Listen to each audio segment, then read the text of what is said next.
સુરત શહેરના Varachha police station વિસ્તારમાં તારીખ 23ના રોજ રાત્રિના 11:30ની આસપાસ એક હત્યાનો બનાવ બન્યો હતો.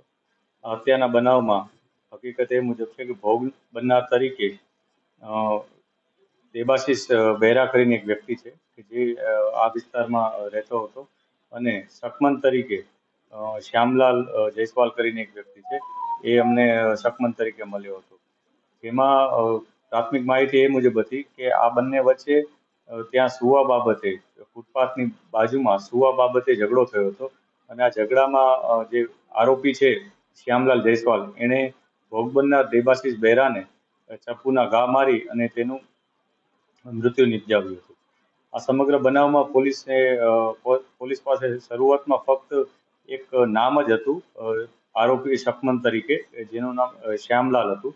ત્યારબાદ પોલીસે વધુ ઊંડાણપૂર્વક તપાસ કરવા માટે અલગ અલગ ટીમો બનાવી હતી, જેમાં વરાછા પીઆઈ શ્રી ગાબાણી અને સોલંકી આની આગેવાની હેઠળ અલગ અલગ ટીમો બનાવવામાં આવી હતી. એ સાથે જ સુરત શહેર ક્રાઇમ બ્રાન્ચ પણ પીઆઈ શ્રી જાડેજાની આગેવાની હેઠળ આમાં જોડાઈ હતી, અને તમામ લોકોએ એક સંયુક્ત ઓપરેશન હાથ ધર્યું હતું.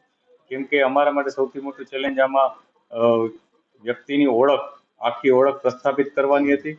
એની પાસે કોઈ મોબાઈલ ન હતો, કશું ન હતું, તેથી અમારા માટે સૌથી મોટી ચેલેન્જ આ જ પ્રકારની હતી. આ ચેલેન્જના ભાગરૂપે અમે જે ટીમો બનાવી હતી, આ ટીમોએ આશરે 175થી વધુ સીસીટીવી કેમેરા, 45થી વધુ અવાવરૂ જગ્યાઓ, 27થી વધુ ઝૂંપડપટ્ટી, 18થી વધુ બીજી જગ્યા પાર્કિંગ પ્લેસ, પછી ચા લારીના જગ્યાઓ જ્યાં ફ્રી ભોજન મળી રહે છે એવી 7 જગ્યાઓ વગેરે જગ્યાઓ ઉપર તપાસ કરી હતી. અને આરોપીને શોધી કાઢવા માટે અથાગ પ્રયત્નો સતત ચાલુ હતા. આ દરમિયાન અમારા જે ટીમો હતી એમાંથી એક ટીમના સભ્ય એવા કુલદીપભાઈ અને શ્રદ્ધાબેન, આ લોકોએ જે શનિવારી બજાર ભરાય છે ત્યાં જઈને લોકોને વાત કરી હતી કે એક વ્યક્તિ કે જે ચોરીના ગુનામાં આરોપી છે, એ રીતના એની ઓળખ આપી અને એનો ફોટો બતાવ્યો હતો. અને ફોટો બતાવીને કીધું કે આ વ્યક્તિ ચોરીના ગુનામાં આરોપી તરીકે છે, જે પણ માહિતી મળે એ પોલીસને જાણ કરે.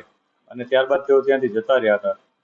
આ બાબતને લઈને થોડાક સમય પછી તરત જ ત્યાંના કોઈ વ્યક્તિએ પોલીસને માહિતી આપી હતી કે આ ચહેરાવાળો વ્યક્તિ અહીંયા જ છે, અને અગાઉ પણ તે ત્યાં શનિવારી બજારમાં જે પાકીટ વેચવાનો ધંધો કરતો હતો તે મુજબ ત્યાં આવ્યો હતો.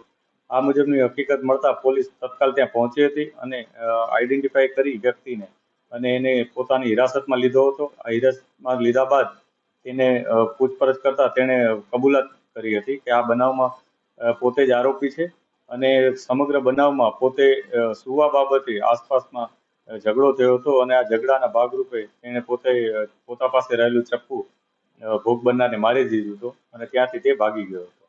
આ સમગ્ર બનાવમાં પોલીસે સતત મહેનત કરી અને આજ સવારે આ ડિટેક્શન કરેલ છે. આ સમગ્ર બનાવમાં અત્યારે જે માહિતી છે એ મુજબ જે આરોપી છે એનો કોઈ ગુનાહિત ઇતિહાસ સામે આવ્યો નથી. તેમ છતાં અમે તમામ વિગતો વેરીફાઈ કરી રહ્યા છીએ.